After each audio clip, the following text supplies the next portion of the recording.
Hey champs, welcome back to a new video of realistic organic series, जहाँ पे हम लोग आज एल्कीन्स को कंप्लीट कर रहे होंगे। लास्ट के कुछ वीडियोस में हमने एल्केन्स को कंप्लीट कर लिया था, चाहे उसका रिएक्शन पार्ट हो या फिर उसके फिजिकल प्रॉपर्टीज और कंफर्मेशन वाला पार्ट जो भी एनसीईआरटी में है उसको हमने कंप्लीट कर लिया था। आज की इस वीडियो में हम लोग एल्कीन के जितने भी रिएक्शन एनसीईआरटी के उन सारे को कंप्लीट कर रहे होंगे। तो बिना कोई देरी के वीडियो में आगे चलते हैं और पहला रिएक्शन देखते हैं। तो हमने लास्ट के लेक्चर में यहाँ तक कंप्लीट कर लिया था। आज की इस वीडियो में हम लोग 23rd नंबर रिएक्शन से स्टार्ट करने वाले हैं। आपको सबसे पहला जो रिएक्शन दिख रहा है वो ये दिख रहा है कि अरे यहाँ पे एक एल्काइन दिया हुआ है और उसमें हमने क्या डाला है, हाइड्रोजन डाला है। ठीक है, हाइड्रोजन डाला है किसके प्रेजेंस में, तो पैलेडाइज चारकोल के प्रेजेंस में डाला है। आपको याद है कि अरे ऐसा रिएक्शन तो हमने पहले किया हुआ है एल्केन्स में। प्रिपरेशन ऑफ एल्केन का पहला रिएक्शन था जहाँ पे हम लोग हाइड्रोजनेशन करवाते थे। जब भी हम लोग को पाई बॉन्ड दिखता था और H2 उसमें डलता था इन the presence of platinum palladium निकल, तो हम लोग एल्केन बना देते थे। तो बहुत बच्चों के दिमाग में यहाँ पे ये आएगा कि हम लोग को यहाँ पे एल्काइन दिख रहा है, मतलब पाई बॉन्ड्स दिख रहे हैं, H2 है तो हम लोग यहाँ पे एल्केन बना दें। क्योंकि मैंने वहाँ पे बोला था कि अगर आपको प्लैटिनम पैलेडियम के प्रेजेंस में हाइड्रोजन देखने को मिलता है तो आप उसको एल्केन बना देना, मोल्स मत देखना कि कितने मोल्स हैं। लेकिन ध्यान से देखो, यहाँ पे सिर्फ पैलेडियम नहीं लिखा है, पैलेडियम के साथ साथ यहाँ पे एक C है जिसका मतलब है चारकोल। तो ये पैलेडाइज चारकोल है। रिएजेंट यहाँ पे एक तो चेंज हो गया। दूसरा, यहाँ पे इन्होंने एक चीज रिप्रेजेंट नहीं की है जो ये एनसीईआरटी में लिखते हैं थियरी में, वो ये है कि ये जो पैलेडाइज चारकोल है वो डीएक्टिवेटेड है। क्यों? क्योंकि इसमें एक पॉइजन डला हुआ है। कौन सा पॉइजन है? पॉइजन यहाँ पे कोई सल्फर कंपाउंड हो सकता है जो कि बेरियम सल्फेट, जिसका एग्जांपल जो मोस्टली यूज करते हैं बेरियम सल्फेट हो सकता है, या फिर क्विनोलिन हो सकता है। वो कैसा होता है देखने में, उसको हम लोग जब एनसीईआरटी खोलेंगे तो उसमें देख लेंगे। तो आपको समझ में आया कि यहाँ पे रिएजेंट अलग है, एल्काइन है, हाइड्रोजन डला है, लेकिन रिएजेंट यहाँ पे अलग हो गया है, पैलेडाइज चारकोल है in the presence of some poison. Poison क्या हो सकता है? बेरियम सल्फेट या क्विनोलिन। तो इसमें आपको क्या करना है, सारे पाई बॉन्ड्स नहीं तोड़ने हैं।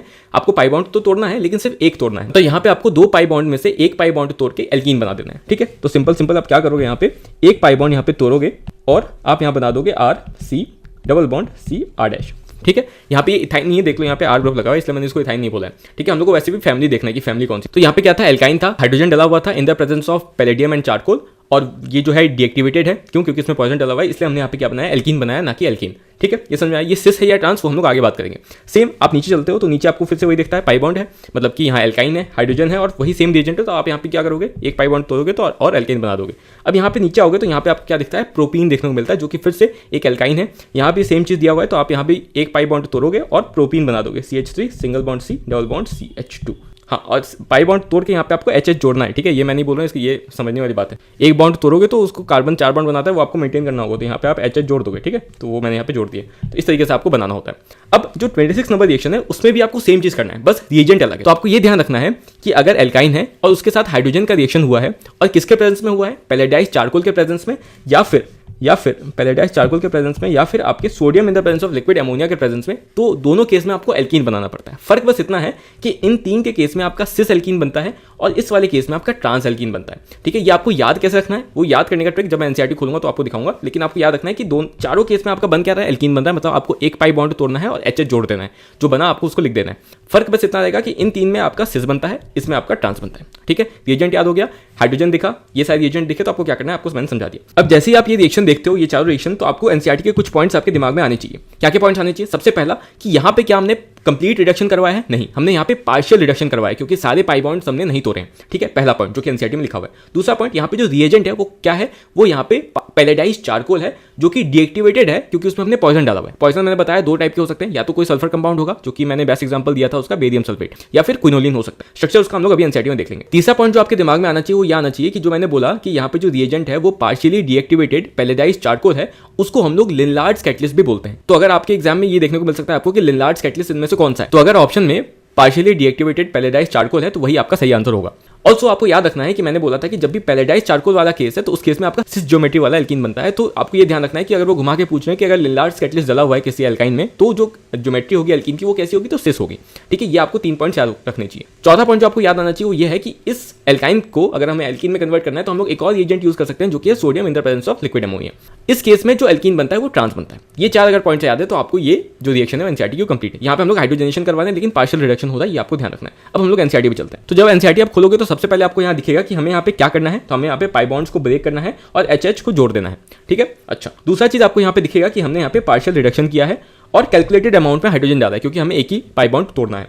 ठीक है, दूसरा पॉइंट कि यहाँ पे जो हमने रिएजेंट यूज किया है वो कैसा यूज किया है, तो दो टाइप के रिएजेंट हमने यूज किए हैं। पहला जो रिएजेंट है वो ये है पैलेडाइज चारकोल, जो कि पार्शियली डीएक्टिवेट किया हुआ है हमने किसके प्रेजेंस में, पॉइजन के प्रेजेंस में। और पॉइजन आपका दो हो सकता है, या तो सल्फर कंपाउंड्स हो सकते हैं जो कि मैंने एग्जांपल में यहाँ दिया हुआ है बेरियम सल्फेट, या फिर आपका क्विनोलिन हो सकता है जिसका स्ट्रक्चर ऐसा होता है, ये आपको ध्यान में रखना है। तो जैसे यहाँ पे तो उन्होंने रिप्रेजेंट नहीं किया था एनसीईआरटी में, तो अगर एग्जाम में आपका पैलेडाइज चारकोल के साथ BaSO4 दिखता है तो भी आपको सेम रिएक्शन करवाना है। सिमिलरली अगर क्विनोलिन दिखता है तो भी आपको सेम रिएक्शन करवाना है। उसके बाद मैंने जो बोला था लिनलार्ड्स कैटलिस्ट वाला पॉइंट, वो ध्यान रखना है कि लिनलार्ड्स कैटलिस्ट कैसा ज्योमेट्री देता है, सिस ज्योमेट्री देता है, और वो कुछ और नहीं है, ये जो सेम चीज आपने लिखा हुआ है पैलेडाइज चारकोल वही चीज है, मतलब कि पार्शियली डीएक्टिवेटेड पैलेडाइज चारकोल जो है उसी को हम लोग लिनलार्ड्स कैटलिस्ट बोलते हैं। उसके बाद लास्ट पॉइंट जो था वो ये था कि sodium in the presence of liquid ammonia कैसा देता है, ट्रांस एल्कीन देता है। ठीक है, ये अगर पॉइंट्स आपको याद है तो आपका ये जो पूरा कंप्लीट रिएक्शन है वो आपको मतलब आता है। ठीक है, मतलब आपने रिवाइज कर लिया अच्छे से। अब जो मैं बोल रहा था कि आपको याद कैसे रखना है कि पैलेडाइज चारकोल जो है वो सिस ज्योमेट्री देता है और sodium in the presence of liquid ammonia जो है वो ट्रांस एल्कीन देता है।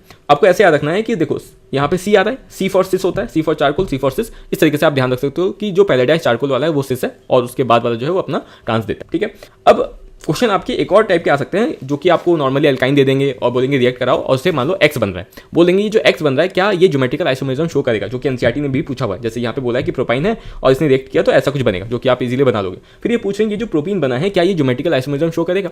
तो हम लोग ज्योमेट्रिकल आइसोमेरिज्म जब पढ़ेंगे तो इसको डिटेल में देखेंगे। बाकी मैं यहाँ पे शॉर्ट में बताता हूँ कि प्रोपीन इस केस में ज्योमेट्रिकल आइसोमेरिज्म शो नहीं करता है। क्यों? क्योंकि ज्योमेट्रिकल आइसोमेरिज्म शो करने के लिए कार्बन पे जो ग्रुप्स लगे हुए हैं दोनों अलग अलग होने चाहिए। तो आपको दिख रहा है कि इस कार्बन पे दोनों हाइड्रोजन जुड़े हुए हैं, तो इसलिए ये ज्योमेट्रिकल आइसोमेरिज्म शो नहीं करेगा।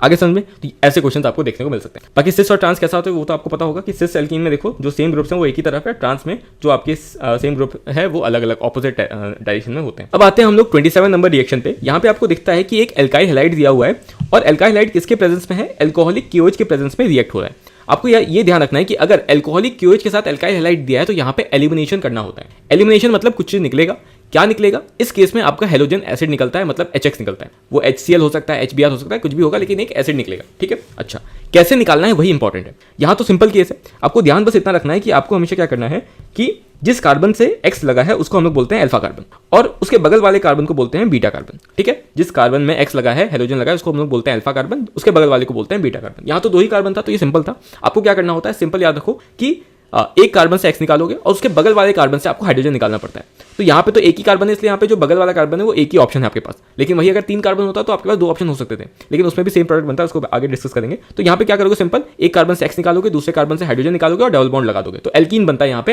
एलिमिनेशन के बाद। और एलिमिनेट क्या होता है, HX एलिमिनेट हो रहा है। तो यहाँ पे जो आपका फाइनल बनेगा वो ये होगा कि X यहाँ से निकल जाएगा, H यहाँ से निकल जाएगा और डबल बॉन्ड लग जाएगा, मतलब ये यहाँ पे बन जाएगा इथीन। ठीक है, अगर यहाँ पे सेम 3 कार्बन होता, ठीक है, अगर 3 कार्बन होता और X यहाँ पे लगा होता मान लो, तो इस केस में अल्फा कार्बन तो ये है, लेकिन बीटा आपके पास 2 ऑप्शन है। लेकिन इन दोनों ऑप्शन होने के बावजूद भी अगर आप कहीं भी बॉन्ड लगाओगे, अगर मान लो आपने हाइड्रोजन यहाँ से निकाला तो ये दोनों हट जाएंगे और बॉन्ड यहाँ, मतलब जो डबल बॉन्ड है वो यहाँ पे बनेगा, तो इसका नाम भी आपका प्रोपीन ही होगा। और अगर आप यहाँ से नहीं हटा के यहाँ इस वाले कार्बन से हाइड्रोजन निकालोगे तो इस केस में जो डबल बॉन्ड लगने के बाद जो नाम आएगा वो भी प्रोपीन ही होगा। तो इसमें भी कोई दिक्कत नहीं आती है। दिक्कत तब आती है जब 4 कार्बन हो और इस तरीके से आपका यहाँ पे हेलोजन लगा हो। यहाँ पे अगर आप देखोगे तो यहाँ पे अल्फा कार्बन तो ये हो गया और बीटा कार्बन हो गया ये और ये। आपके पास यहाँ 2 ऑप्शन है, मतलब अगर आप इस वाले बीटा से हाइड्रोजन निकालते हो तो आपका ये बनता है, और अगर आप इस वाले बीटा से हाइड्रोजन निकालते हो तो आपका ये बनता है। तो कौन सा बनाए, मेजर कौन सा होगा, क्योंकि आपको आंसर मेजर देना होता है। तो आपको ध्यान ये रखना है कि आपको जो ज्यादा स्टेबल एल्कीन है वो बनाना है। अब स्टेबिलिटी ऑफ एल्कीन कैसे पता करते हैं, हाइपर कॉन्जुगेशन से, मतलब कि जिसमें नंबर ऑफ अल्फा हाइड्रोजन ज्यादा होंगे वही आपका मेजर एल्कीन होगा। तो अगर आप इसमें देखोगे तो यहाँ पे नंबर ऑफ अल्फा हाइड्रोजन जो है वो है 3 यहाँ पे, 3 यहाँ पे, मतलब 6 अल्फा हाइड्रोजन है। ठीक है, और इस केस में जो अल्फा हाइड्रोजन है वो है बस यहाँ पे एक ही कार्बन है डबल बॉन्ड के बगल में और इसमें 2 हाइड्रोजन लगे हैं, मतलब कि 2 अल्फा हाइड्रोजन है। तो इसमें ज्यादा अल्फा हाइड्रोजन मतलब कि ये ज्यादा स्टेबल आपकी एल्कीन है। तो आपको आंसर हमेशा मोर स्टेबल एल्कीन देना है। और कैसे निकालना है वो मैंने बता दिया कि आपके पास हमेशा 2 ऑप्शन रहेगा, आपको बनाना है मोर स्टेबल एल्कीन। ठीक है, कैसे बनाना है वो समझा दिया। अल्फा कार्बन क्या है, बीटा कार्बन क्या है, ये मैंने समझा दिया। अल्फा से आपका हेलोजन निकलता है, बीटा से आपका हाइड्रोजन निकलता है। बीटा आपके एक से ज्यादा कार्बन हो सकते हैं, कौन सा कार्बन चूज करोगे डिपेंड करता है कि किसमें आपका स्टेबल एल्कीन बनना है। ठीक है, ये सिंपल चीज याद रखनी है। याद क्या रखना है कि अगर अल्काइल हैलाइड दिखा, अल्कोहलिक KOH दिखा तो आपको एल्कीन बनाना पड़ता है। एल्कीन कैसे बनता है वो मैंने समझा दिया। स्टेबल एल्कीन आप बनाओगे, अल्फा हाइड्रोजन जिसमें ज्यादा होगा वो ज्यादा स्टेबल एल्कीन होता है, ये आपको ध्यान रखना है। ये तो हो गई रिएक्शन वाली बात। अब हम लोग चलते हैं एनसीईआरटी में और देखते हैं कि एनसीईआरटी में क्या क्या पॉइंट्स लिखे हैं। और जाने से पहले हम लोग बात कर लेते हैं कि क्या क्या पॉइंट्स एनसीईआरटी में लिखे होंगे। सबसे पहला पॉइंट कि ये किस टाइप का रिएक्शन था। आपको यहाँ दिख रहा है कि यहाँ पे एलिमिनेशन हो रहा था। तो एलिमिनेशन जो हो रहा था वो क्या निकल रहा था इसमें, यहाँ पे आपके हेलोजन एसिड्स निकल रहे थे, जिसको आप कह सकते हो कि डीहाइड्रोहेलोजनेशन हो रहा था, मतलब कि हाइड्रोजन निकल रहा था, हेलोजन निकल रहा था। तो डीहाइड्रोहेलोजनेशन रिएक्शन ये होता है। ठीक है, कैसा टाइप ऑफ एलिमिनेशन रिएक्शन है, क्योंकि यहाँ पे आपने देखा कि जो हाइड्रोजन है वो बीटा कार्बन से निकल रहा है, इसलिए ये बीटा एलिमिनेशन रिएक्शन है। ठीक है, ऑल्सो आपको यहाँ दिख रहा है कि आपको यहाँ पे हेलोजन निकालना है। तो अगर मान लो आपको मैंने अलग अलग टाइप के अल्काइल हैलाइड्स दे दिए, एक में RI है, एक आपका आरबीआर हो सकता है, मतलब हेलोजन चेंज हो रहा है, तो उस केस में कौन ज्यादा रिएक्टिव होगा। अब देखो आपको यहाँ देखना था कि हेलोजन निकालना था, निकालने में कौन जल्दी निकलेगा, जो साइज में बड़ा होगा उसका बॉन्ड वीक होगा, तो मतलब आयोडीन जो है वो जल्दी निकलेगा। इसलिए इस केस में जो रिएक्टिविटी है वो कुछ इस तरीके से होती है कि आरआई सबसे ज्यादा, फिर आरबीआर, फिर आरसीएल, इस तरीके से आपका डिक्रीज करता है। ठीक है, ये तो हो गई रिएक्टिविटी। दूसरा, अगर मैं एल्काइल ग्रुप की रिएक्टिविटी की बात करूं तो 3 डिग्री सबसे ज्यादा, फिर 2 डिग्री, फिर 1 डिग्री। ठीक है, ये आपको ध्यान रखना है। ठीक है, ये सब चीज एनसीईआरटी में लिखा है, एक बार हम लोग वेरीफाई कर लेते हैं। तो अगर आप एनसीईआरटी खोलोगे तो सबसे पहले मैंने बताया आपको कि इसमें हम लोग क्या कर रहे हैं, एल्काइल हाइड्राइड से एल्कीन बना रहे हैं। इसमें जो रिएजेंट है वो अल्कोहलिक पोटाश है, जो इसको हम लोग अल्कोहलिक KOH बोल रहे हैं। तो अल्कोहलिक पोटाश क्या होता है, पोटेशियम हाइड्रोक्साइड, जो कि अल्कोहल में डिसॉल्व होता है। ठीक है, अल्कोहलिक जो वर्ड आ रहा है उसका मतलब है कि अल्कोहल इसमें मिला हुआ है। अब अल्कोहल कुछ भी हो सकता है, हम लोग बेसिकली जो देखने को मिलता है वो इथनॉल आपको देखने को मिल सकता है, बाकी कोई और अल्कोहल भी हो सकता है। तो इसको या तो फिर KOH प्लस C2H5OH दिया हो इथनॉल के प्रेजेंस में, वो भी यही सेम रिएक्शन होगा, या फिर अल्कोहलिक KOH अगर लिखा है तब भी सेम रिएक्शन होगा। इसमें करना वही चीज है कि एक कार्बन से X निकालो, दूसरे से H निकालो और मेजर प्रोडक्ट बना दो। मेजर प्रोडक्ट कैसे बनाना है वो मैंने समझा दिया। यहाँ पे आपको more stable alkene as an answer देना है। ये कैसा एक एंटी एलिमिनेशन रिएक्शन है, वो एनसीईआरटी में नहीं, मैंने लिखा हुआ है। ये बीटा एलिमिनेशन रिएक्शन है जो मैंने बताया था, और इस रिएक्शन का नाम क्या है, डीहाइड्रोहेलोजनेशन रिएक्शन है, क्योंकि यहाँ पे हाइड्रोजन और हेलोजन निकल रहा है। ठीक है, बीटा एलिमिनेशन क्यों बोलते हैं, क्योंकि जो हाइड्रोजन निकल रहा है वो बीटा कार्बन से निकल रहा है। ठीक है, आगे चलते हैं। रिएक्टिविटी की हम लोग बात करें थे, तो रेट ऑफ रिएक्शन की अगर बात आएगी, अगर अलग अलग टाइप के हेलोजन्स पे डिपेंड कर रहा है, अगर हेलोजन वेराई कर रहा है तो उस केस में जो रिएक्टिविटी है वो कुछ ऐसी है, आरआई सबसे ज्यादा, फिर आरबीआर, फिर आरसीएल, और अगर एल्काइल ग्रुप चेंज हो रहा है तो 3 डिग्री, 2 डिग्री, 1 डिग्री करके आप वहां पे रिएक्टिविटी देखोगे। आगे चलते हैं हम लोग, अगला रिएक्शन देखते हैं। अब आते हैं हम लोग 28 नंबर रिएक्शन में। आपको यहाँ दिख रहा है कि यहाँ पे एक डाइहाइड है, मतलब कि 2 कार्बन है, दोनों पे हेलोजन्स लगे हुए हैं, और जो हेलोजन्स लगे हैं वो अगल बगल वाले कार्बन पे लगे हैं। तो इस टाइप के डाइहाइड्स को हम लोग बोलते हैं विसिनल डाइहाइड्स। एक और टाइप का डाइहाइड होता है जिसको हम लोग बोलते हैं जेम डाइहाइड। उसमें क्या होता है कि सेम ही कार्बन पे दोनों हेलोजन्स लगे होते हैं, मतलब कि अगर इसी कार्बन पे आपका Br लगा होता तो इसको हम लोग जेम डाइहाइड बोलते हैं, जो कि हम लोग आगे देखेंगे। लेकिन यहाँ पे आपको दिख रहा है कि जो हेलोजन्स है वो अलग अलग कार्बन पे लगे हैं, इसलिए विसिनल डाइहाइड है। तो फैमिली क्या हो गई, विसिनल डाइहाइड यहाँ पे है, और जिंक के प्रेजेंस में रिएक्शन हो रहा है। इसमें आपको याद रखना है कि इस केस में क्या करेगा, जो जिंक है वो दोनों Br को लेकर निकल जाएगा और यहाँ पे एल्कीन बन जाएगा। तो आपको यहाँ पे सीधे ZnBr2 बना देना है, और यहाँ पे आपको पाई बॉन्ड लगा देना है। तो ये बन जाएगा CH2 double bond CH2 plus ZnBr2। ठीक है, सेम इसी तरीके से इस रिएक्शन को भी करोगे, Br हट जाएंगे यहाँ से और डबल बॉन्ड यहाँ पे लग जाएगा, एल्कीन बन जाएगा। तो ये सिंपल रिएक्शन है। ध्यान क्या रखना है, यहाँ पे हेलोजन्स निकल रहे हैं, इसलिए डीहेलोजनेशन वाला रिएक्शन है। यहाँ पे विसिनल डाइहाइड्स होते हैं, और विसिनल डाइहाइड्स क्या होते हैं उसका डेफिनेशन पता होना चाहिए, ताकि अगर स्टेटमेंट में दिखे तो आप उसमें बता पाओ कि हाँ ये सही बोला है। ठीक है, इसको एनसीईआरटी से वेरीफाई कर लेते हैं एक बार। तो आपको दिख रहा है कि विसिनल डाइहाइड्स की बात की गई है। विसिनल डाइहाइड्स क्या होते हैं, जहाँ पे 2 हेलोजन एटम्स अगल बगल वाले कार्बन पे जुड़े हों। अब दिक्कत ये आती है कि भैया हम लोग भूल जाते हैं कि विसिनल डाइहाइड्स में सेम कार्बन पे होता है या अलग अलग कार्बन पे। तो मैं इसको याद करने के लिए ऐसे मैंने याद किया था कि देखो जेम में जेमिनल डाइहाइड जो होता है उसमें M आता है, M फॉर मोनो, मतलब एक ही कार्बन पे होगा। विसिनल डाइहाइड्स में विसिनिटी वर्ड आता है, मतलब विसिनिटी से सिनोनिम वर्ड आता है इसमें, विसिनल विसिनिटी। विसिनिटी का मतलब होता है आसपास, तो मतलब अगल बगल वाले कार्बन पे होंगे। तो ऐसे मैंने याद रखा था, आप अपना कोई अगर ट्रिक बन रहा है बेटा तो कमेंट करके बताना। अच्छा, तो यहाँ पे आपका एक ZnX2, मतलब जो भी यहाँ पे हेलोजन लगा होगा वो यहाँ पे X के जगह पे आ जाएगा, वो आपका निकल जाता है, और यहाँ पे आपका एल्कीन बन जाता है। डीहेलोजनेशन टाइप का ही रिएक्शन है, सिंपल रिएक्शन था, कोई ज्यादा दिक्कत की बात यहाँ नहीं है। आगे चलते हैं, ये वाला रिएक्शन काफी इंपॉर्टेंट है, उसको हम लोग देखते हैं। अब आते हैं हम लोग अगले रिएक्शन में, जो कि 30 नंबर रिएक्शन। 30 में हम लोग को क्या दिख रहा है, ये दिख रहा है कि यहाँ पे एक अल्कोहल दिया हुआ है, किसके प्रेजेंस में, कंसंट्रेटेड H2SO4 के प्रेजेंस में, और यहाँ पे भी हीट किया हुआ है। अगर आपको याद आएगा कि अल्कोहलिक KOH के प्रेजेंस में भी हीट किया है, तो जब भी हीट करते हैं ना तो कुछ ना कुछ एलिमिनेट होता है मोस्टली। ठीक है, तो इस केस में भी कुछ एलिमिनेट होगा, तो मतलब ये भी एक एलिमिनेशन टाइप का रिएक्शन है, और सेम जैसा अल्कोहलिक KOH था बीटा एलिमिनेशन, सेम वैसा ही रिएक्शन है। बस फर्क इतना है कि जो अल्कोहलिक KOH वाला रिएक्शन था उसमें कोई भी इंटरमीडिएट नहीं बनता था, उसमें हम लोग सीधे मोस्ट स्टेबल एल्कीन बनाते थे और आंसर दे देते थे। इस केस में क्या है कि यहाँ पे एक इंटरमीडिएट बनता है जो कि है कार्बोकेटाइन। तो आपको यहाँ पे स्टेबल कार्बोकेटाइन बनाना पड़ता है पहले, कोई रीअरेंजमेंट है तो वो रीअरेंजमेंट करते हुए आप स्टेबल कार्बोकेटाइन तक पहुंचोगे, उसके बाद आप फाइनल आंसर देते हो। करना इसमें क्या है, सेम वही चीज, जिस कार्बन से OH जुड़ा है वो आपका यहाँ पे अल्फा कार्बन है, उसके बगल वाला कार्बन आपका बीटा कार्बन है। आपको बीटा कार्बन से हाइड्रोजन निकालना है, अल्फा कार्बन से OH निकालना है, और आपको एल्कीन बनाना है।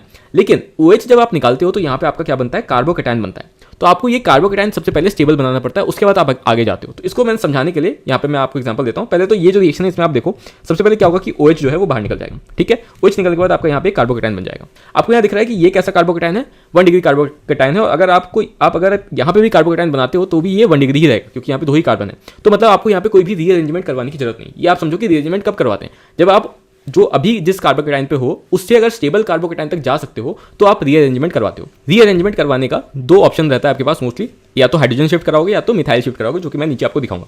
तो आपको यहाँ पे एक ही क्योंकि ऑप्शन है, तो आप यहाँ पे सीधे एक कार्बोकेटाइन बनाते हो, उसके बाद आप क्या करोगे, दूसरे वाले से आप हाइड्रोजन निकालते हो और एल्कीन बनाते हो। ठीक है, अच्छा, अब इसको अच्छे समझाने के लिए मैं आगे एग्जांपल लेता हूँ। देखो उस वाले में तो सिर्फ 2 कार्बन था, इस वाले को देखते हैं। सबसे पहले मैंने क्या बोला, जब भी आपको ये दिखता है और यहाँ पे लिखा है कि कंसंट्रेटेड H2SO4 के साथ रिएक्शन है, तो आपको यहाँ पे एल्कीन बनाना है। एल्कीन बनाने के लिए आपको क्या करना होगा, सबसे पहले OH को निकालना होगा। जब OH को आप निकाल दोगे, यहाँ से OH हट जाएगा, तो क्या बचेगा, यहाँ पे कार्बोकेटाइन बनेगा। अब आपको देखना है कि ये जो कार्बोकेटाइन है वो कौन से डिग्री वाला है। यहाँ पे आपको दिख रहा है कि ये 1 डिग्री कार्बोकेटाइन है, क्योंकि इसके बगल में सिर्फ एक कार्बन लगा हुआ है। अब आपको देखना है कि क्या मैं इसको और स्टेबल कार्बोकेटाइन में चेंज कर सकता हूं। तो आपको दिख रहा है कि अगर ये प्लस चार्ज यहाँ ना होकर यहाँ पे होता तो ये 2 डिग्री कार्बोकेटाइन हो जाता, तो ये ज़्यादा बेटर ऑप्शन है। तो आपको यहाँ पे दिख रहा है कि मैं एक ज़्यादा स्टेबल कार्बोकेटाइन बना सकता हूँ। तो उसके लिए क्या करूँगा, मैं ये जो H है इसका शिफ्ट कराऊंगा, H नेगेटिव शिफ्ट जिसको बोलते हैं। वो कैसे होगा वो मैं बताऊंगा नहीं यहाँ पे, बस यहाँ से ये H हटेगा और ये जो प्लस चार्ज आपने यहाँ बनाया तो वो यहाँ पे आ जाएगा बीच वाले कार्बन में। उसके बाद आप एल्कीन बनाओगे, तो आप चाहे इधर बनाओ इधर बनाओ, आपका आंसर सेम आएगा, तो इसलिए कोई दिक्कत नहीं है। तो इस तरीके से आपका अप्रोच करना है। अच्छा, ये तो आसान हो गया, इसमें तो दोनों में सेम आ रहा था। अब यहाँ पे आते हैं। अब देखो इस केस में भी सेम OH हटाओगे, कार्बोकेटाइन बनाओगे। अब आपको देखना है क्या मेरे पास ज़्यादा बेटर ऑप्शन है। तो अगर आप इधर जाते हो तो यहाँ पे आपका 1 डिग्री कार्बोकेटाइन हो जाएगा, जो कि स्टेबिलिटी कम कर देगा। आपके पास ऑलरेडी 2 डिग्री कार्बोकेटाइन है, ठीक है। वहाँ पे 1 से 2 में गए थे, यहाँ पे आप ऑलरेडी 2 पे हो पहले से। अब आपको देखना है कि क्या मैं 3 डिग्री कार्बोकेटाइन बना सकता हूँ। आपको दिख रहा है कि अगर ये प्लस चार्ज यहाँ पे आ जाता तो ये 3 डिग्री कार्बोकेटाइन हो जाता। तो आपको करना कुछ नहीं है, H शिफ्ट होगा, तो यहाँ से ये H हटेगा और आपको और ये जो प्लस चार्ज है वो यहाँ पे आ जाएगा। इसके बाद आपको एल्कीन बनाना है। अब एल्कीन आप चाहे यहाँ पे बनाओ। तो एक बार आपने मोस्ट स्टेबल कार्बोकेटाइन बना लिया, उसके बाद आप बगल वाले कार्बन से H हटाते जाओ और जो टाइप के एल्कीन बन सकते हो बना के देखो। तो एक बार आप यहाँ से हटा के बना सकते हो या फिर यहाँ से बना सकते हो, दोनों सेम टाइप के बनेंगे। एक आपका यहाँ भी बनेगा। तो आंसर कौन सा दोगे, ये दो वाले जो कि सेम है या फिर ये वाले? तो आपको आंसर ये वाला देना है जहाँ पे यहाँ पे पाई बॉन्ड आ रहा है। क्यों? क्योंकि इसमें आपका जो मोस्ट स्टेबल एल्कीन बना है। तो आपको ये भी देखना है कि फाइनल जो आंसर देना है वो मोस्ट स्टेबल एल्कीन ही देना है, लेकिन वो बनाने से पहले आपको मोस्ट स्टेबल कार्बोकेटाइन तक जाना है। क्यों? क्योंकि अगर आप यहीं पे बना देते तो आपका जो एल्कीन बनता है या तो ये बनता या फिर ये बनता। तो इस केस में आप गलती से सही जगह तो पहुंच जाते, लेकिन आपका आंसर गलत आता। फिर भी इसको सही से समझने के लिए आप यहाँ पे आओ। इस केस में अगर आप यहाँ से OH हटाते हो तो आपका कार्बोकेटाइन ये बनता है। फिर आप मोस्ट स्टेबल कार्बोकेटाइन में जाओगे तो आप यहाँ से ये प्लस चार्ज हटके यहाँ पे आ जाएगा, आपका ये मोस्ट स्टेबल कार्बोकेटाइन बनेगा। इस केस में आप देखो यहाँ पे आपने H शिफ्ट नहीं करा है। क्यों? क्योंकि इस कार्बन के पास कोई हाइड्रोजन था ही नहीं। यहाँ पे आपने मिथाइल शिफ्ट कराया, मतलब ये जो C है, जो यहाँ CH3 ग्रुप है, ये हटके आपका यहाँ पे आ जाएगा, क्योंकि आपने मिथाइल शिफ्ट कराया। यहाँ से प्लस चार्ज हटके यहाँ पे आया और इसको मेकअप करने के लिए यहाँ से मिथाइल जो है यहाँ चला गया। ठीक है, ये होता है आपका मोस्टली। तो अब जो आपका बेसिकली जो चीज़ आपको दिख रही होगी वो कुछ ऐसा दिख रहा होगा। यहाँ से जो CH3 है वो उठ के वहाँ चला गया, तो इसलिए आपका ये यहाँ से हट गया है। ठीक है, तो उसको मैं यहाँ से मिटा देता हूँ, तो आपको ये दिख रहा होगा। तो अब जब आप एल्कीन बनाओगे तो आपके पास क्या क्या ऑप्शन है, आप यहाँ बना सकते हो, यहाँ बना सकते हो या फिर यहाँ बना सकते हो। ठीक है, अब इसमें से कौन सा एल्कीन आप आंसर दोगे जो कि सबसे ज़्यादा स्टेबल होगा, जो कि आपका यहाँ ये वाला होगा, इसलिए आप आंसर ये वाला दोगे, ना कि ये दोनों वाले। इस तरीके से आपको अप्रोच करना है इसको। समझ में आ गया? तो रिवीजन में इतना कोई नहीं समझाता है, लेकिन मैंने समझा दिया। अगर मोस्टली आपको समझ आ गया होगा, अगर नहीं समझ आया तो इंपॉर्टेंट रिएक्शन है, इसको समझ लो जाके, कैसे H शिफ्ट होता है, कैसे स्टेबल कार्बोकेटाइन बनाते हैं। अगर नहीं पता है तो उसको देख लो जाके। ठीक है, बाकी करना यही है आपको कि जब भी आपको अल्कोहल दिखे तो आपको वहाँ पे बीटा एलिमिनेशन करवाना है। बीटा एलिमिनेशन इजीली नहीं करना है जैसे हम लोग अल्कोहलिक KOH के केस में करते थे। यहाँ पे आपका एक इंटरमीडिएट बनता है कार्बोकेटाइन, तो आपको सबसे पहले मोस्ट स्टेबल कार्बोकेटाइन बनाना है। उसके बाद जो आपको आंसर देना है वो मोस्ट स्टेबल एल्कीन बनाना है। मोस्ट स्टेबल कार्बोकेटाइन बनाते समय आपको ध्यान रखना है कि अगर रीअरेंजमेंट पॉसिबल है तो आप रीअरेंजमेंट करोगे। ठीक है, आगे चलते हैं, हम लोग देखते हैं कि एनसीईआरटी में क्या क्या चीज़ लिखी है इसके बारे में। तो जब एनसीईआरटी में जाओगे तो आपको सबसे पहले दिखेगा कि अगर अल्कोहल का रिएक्शन कंसंट्रेटेड सल्फ्यूरिक एसिड के साथ है तो आप क्या करते हो, वहाँ पे एल्कीन बनाते हो। सबसे पहले ये तो हमने बात कर ली, ये एक बीटा एलिमिनेशन टाइप का रिएक्शन है, इसमें कार्बोकेटाइन बनता है। अगर रीअरेंजमेंट पॉसिबल है तो हम लोग वहाँ पे करेंगे। ठीक है, स्टेबिलिटी ऑफ कार्बोकेटाइन पे ही रेट ऑफ रिएक्शन यहाँ पे डिपेंड करता है। ठीक है, कैसे करना है वो मैंने बताया था कि सबसे पहले आपको मोस्ट स्टेबल कार्बोकेटाइन बनाना है। उसके बाद अगर वहाँ पे रीअरेंजमेंट पॉसिबल है तो करवा के सबसे स्टेबल कार्बोकेटाइन पहले बना लेना है। उसके बाद हाइड्रोजन ऐसे हटाना है कि मोस्ट स्टेबल एल्कीन आपका बने। ठीक है, और वही आपका मेजर प्रोडक्ट होगा जो सबसे ज्यादा स्टेबल एल्कीन होगा। ये आपको करना है। अब इस रिएक्शन को हम लोग क्या बोलते हैं, एसिडिक डिहाइड्रेशन ऑफ अल्कोहल बोलते हैं, क्योंकि यहाँ पे H2O निकलता है, OH और H मिलकर H2O बना लेगा और एसिड के प्रेजेंस में होता है, इसलिए एसिडिक डिहाइड्रेशन ऑफ अल्कोहल इसको बोलते हैं। तो ये आपको ध्यान रखना है एनसीईआरटी के पॉइंट। तो होप कि मैंने आपको सारे किस तरीके से एल्कीन्स बनते हैं, सारे प्रिपरेशन ऑफ एल्कीन समझा दूंगा अच्छे से। सबसे इंपॉर्टेंट इसमें अल्कोहलिक KOH वाला और कंसंट्रेटेड H2SO4 वाला है, क्योंकि उसमें आपको कार्बोकेटाइन बना के स्टेबिलिटी चेक करना पड़ता है, फिर मोस्ट स्टेबल एल्कीन देना पड़ता है। तो स्टेबिलिटी ऑफ एल्कीन तो मैंने समझा दिया, अल्फा हाइड्रोजन से चेक करोगे। अल्कोहलिक KOH के केस में कोई भी इंटरमीडिएट नहीं बनता है, तो इसमें आपको सीधे सीधे मोस्ट स्टेबल एल्कीन बना के आंसर देना है। ठीक है, इसमें कोई भी रीअरेंजमेंट नहीं होता है। ठीक है, आगे चलते हैं अगले रिएक्शन पे। तो यहाँ पे जो 31 नंबर रिएक्शन है इसमें आपको दिख रहा है कि यहाँ पे एक एल्कीन है और इसका रिएक्शन Br2 के साथ हो रहा है in the presence of CCl4। जो CCl4 है वो आपका एक नॉन पोलर सॉल्वेंट है। ठीक है, तो जब भी आपको Br2 और CCl4 दी जाए और एल्कीन दी जाए, आपको समझना है कि यहाँ पे आपको क्या करना है कि पाई बॉन्ड तोड़ना है और दोनों कार्बन पे एक एक Br जोड़ देना है। मतलब कि आपको यहाँ पे ये एक पाई बॉन्ड तोड़ देना है और Br जोड़ देना है। मतलब आपका यहाँ पे विसिनल डाइहैलाइड बन रहा है। आपको याद है अगर पिछले रिएक्शन में जब विसिनल डाइहैलाइड के साथ जिंक हम लोग रिएक्ट करते थे तो वो टूट के एल्कीन में कन्वर्ट होता था। यहाँ पे उल्टा, यहाँ पे अगर एल्कीन है और Br2 और CCl4 के साथ रिएक्शन है तो वहाँ पे आपका एल्कीन कन्वर्ट हो जाता है विसिनल डाइहैलाइड्स में। ठीक है, तो ये आपका कैसा दिखेगा, ये आपका दिखेगा CH2 सिंगल बॉन्ड CH2, क्योंकि एक पाई बॉन्ड तोड़ देना है और एक एक Br जोड़ देना है। ठीक है, ऐसा आपको सिमिलरली यहाँ पे भी एक पाई बॉन्ड टूटेगा और Cl जुड़ जाएगा। ठीक है, तो ये आपको करना होता है बेसिकली इस रिएक्शन। सिंपल करना क्या है, समझ में आ गया। अब देखो यहाँ पे कुछ कुछ इंपॉर्टेंट पॉइंट्स लिखे हैं, वो आपको पता होना चाहिए। सबसे पहली चीज कि ये जो Br2 in the presence of CCl4 है, मतलब कि Br2 जब CCl4 वाले सॉल्वेंट पे डला रहता है सॉल्यूशन, जिसको हम लोग ब्रोमीन सॉल्यूशन बोलते हैं, तो ये रेडिश ऑरेंज कलर का होता है। जब ये Br2 यहाँ से निकल के ऐड हो जाता है एल्कीन के ऊपर, तो मतलब CCl4 के अंदर ब्रोमीन रहेगा नहीं, तो ये जो सॉल्यूशन है वो कलरलेस हो जाता है। तो ये बताता है, इसको हम लोग यूज करते हैं as a test for unsaturation. मतलब कि अगर जो जिसके साथ हम लोग रिएक्ट करवा दें उसमें पाई बॉन्ड हुआ, मतलब उसमें अनसैचुरेशन हुआ, तो ये ब्रोमीन उसके साथ ऐड हो जाएगा और ये जो सॉल्यूशन है जो कि पहले रेडिश ऑरेंज का कलर का था वो अब कलरलेस हो जाएगा। तो ये एज ए टेस्ट हम लोग यूज करते हैं कि उसमें पाई बॉन्ड है या नहीं है। तो as a test for unsaturation हम लोग इसको यूज करते हैं। दूसरा, इस रिएक्शन में आपको ध्यान रखना है कि यहाँ पे साइक्लिक हेलोनियम आयन का फॉर्मेशन होता है। ऑल्सो इस रिएक्शन में हम लोग ब्रोमीन और Cl2 को तो ऐड करवाते हैं, लेकिन फ्लोरीन और आयोडीन को ऐड नहीं करवाते हैं। फ्लोरीन को करवाते ही नहीं है और आयोडीन जो है वो काफी अनस्टेबल होता है, इसलिए उसको ऐड नहीं करवाते हैं। तो ये सारे पॉइंट्स आपको याद रखने हैं। इस रिएक्शन को देखते ही आपको याद आना चाहिए। एनसीईआरटी से एक बार हम लोग वेरीफाई कर लेते हैं इसको। तो एनसीईआरटी अगर आप खोलोगे तो सबसे पहली चीज वही देखने को मिलती है कि यहाँ पे विसिनल डाइलाइट का फॉर्मेशन होता है। आयोडीन यहाँ पे रिएक्शन नहीं दिखाता क्योंकि काफी ज्यादा अनस्टेबल होता है। जो मैंने बोल रहा था कि जो ब्रोमीन सॉल्यूशन है वो रेडिश ऑरेंज कलर का होता है और जब वो ऐड हो जाता है तो ये कलरलेस हो जाता है, ठीक है। इसलिए इसको टेस्ट फॉर अनसैचुरेशन के लिए यूज करते हैं हम लोग, ठीक है।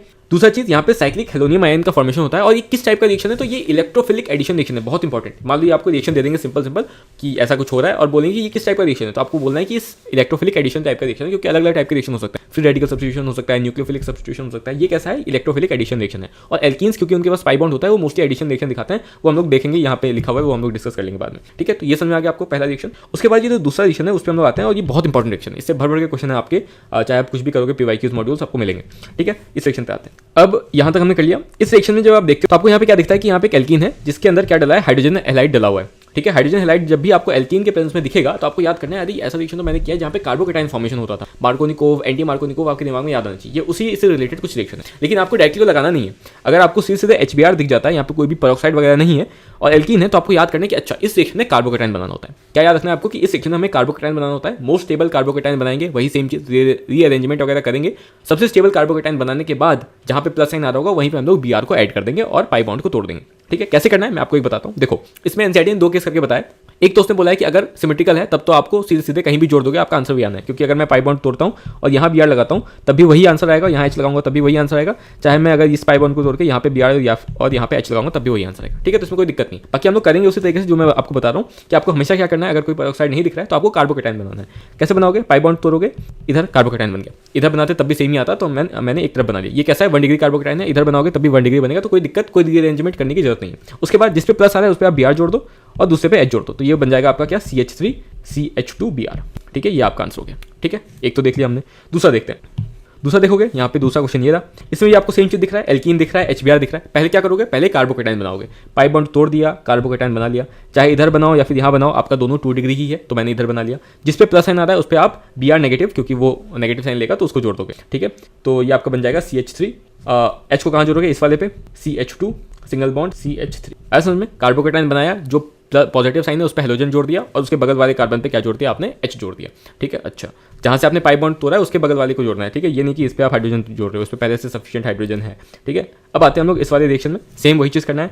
पाई बॉन्ड तोड़ोगे, कार्बोकेटाइन बनाओगे, कहाँ बनाओगे, इस पे बनाओगे या इस पे बनाओगे। ऑब्वियसली इस पे बनाओगे, क्यों, क्योंकि इस पे 2 डिग्री कार्बोकेटाइन बन रहा है, इस पे आपका 1 डिग्री बन रहा है, ठीक है। तो ये वाला आपका कैंसिल है, यहाँ पे प्लस बनाओगे। अच्छा, उसके बाद जिस पे प्लस है उस पर Br जोड़ दोगे, तो CH3CHBr, पाई बॉन्ड तोड़ दिया था तो यहाँ सिंगल बॉन्ड है और CH2 जो पहले था उस पर हाइड्रोजन जुड़ेगा तो ये CH3 हो गया। इस तरीके से आपको प्रोडक्ट बनाना है, ठीक है। आगे समझ में, तो ये आपको करना है। उसके बाद चलते हैं हम लोग अगले रिएक्शन पे, ठीक है। तो अगले रिएक्शन में जाने से पहले आपको दिख रहा है कि यहाँ पे कोई भी पेरोक्साइड नहीं था। इन तीनों रिएक्शन में जो हमने किया यहाँ पे कोई भी पेरोक्साइड आपको नहीं दिखा, लेकिन यहाँ पे आपको पेरोक्साइड दिख रहा है। तो जैसे ही पेरोक्साइड दिखा उसमें अलग केस हो जाएगा, लेकिन उसको डिस्कस करने से पहले हमने जो अभी पढ़ा उसको हम लोग एनसीईआरटी से देख लेते हैं कि क्या क्या चीजें थी वहाँ पे। अच्छा, तो एनसीईआरटी में आपको देखने को मिलता है कि जैसा मैंने बोला था कि एनसीईआरटी ने 2 तरीके से क्लासिफाई किया है, सिमेट्रिकल एल्कीन्स और अनसिमेट्रिकल एल्कीन। सिमेट्रिकल एल्कीन्स में बोला है कि कैसे भी जोड़ दोगे आंसर तो वही आने वाला है, तो वही चीज यहाँ पे किया हुआ है। कहीं भी जोड़ दो, Br कहीं जोड़ दो, H कहीं भी जोड़ दो, पाई बॉन्ड को तोड़ के आपका आंसर सेम आने वाला है। लेकिन अगर अनसिमेट्रिकल एल्कीन है उस केस में एनसीईआरटी कहती है कि मार्कोनिकोव लगाओ, लेकिन मार्कोनिकोव कहीं कहीं काम नहीं करता है, जहां पे रीअरेंजमेंट करना पड़ता है, तो इसीलिए आपको वो नहीं लगाना है। आपको जैसा मैंने बताया, पहले कार्बोकेटाइन बनाओ, फिर रीअरेंजमेंट अगर पॉसिबल है तो उसको करवाओ, ताकि आप मोस्ट स्टेबल कार्बोकेटाइन तक पहुंच पाओ। फिर जहां पॉजिटिव साइन आ रहा है उस पर Br जोड़ दो, मतलब हेलोजन जो भी है उसको जोड़ दो, और बगल वाले कार्बन पे जहां से पाई बॉन्ड तोड़ा था उस पर हाइड्रोजन जोड़ दो। जो आपका बनेगा वो आपका फाइनल प्रोडक्ट होगा, वही आपका सही आंसर है, ठीक है। तो वही add X negative to the positive carbon, ठीक है। ये मैंने यहाँ पे लिख के सिंपल से समझा दिया आपको, वही करके यहाँ पे बताया मैंने, जो मैंने आपको समझा दिया था वही सेम चीज देख लेना इसको। अब एनसीईआरटी एक मार्कोनिकोव रूल की बात करती है, जिसको आपको अप्लाई भले नहीं करना है, लेकिन उसका डेफिनेशन पता होना चाहिए, क्योंकि डायरेक्टली आपको स्टेटमेंट में देखने को मिल सकता है। तो मार्कोनिकोव क्या कहता है, जो आपका एडेंडम है, और यहाँ पे एडेंडम मतलब कि जो ऐड हो रहा है, तो ऐड क्या हो रहा है, आपका HBr ऐड हो रहा है, HCl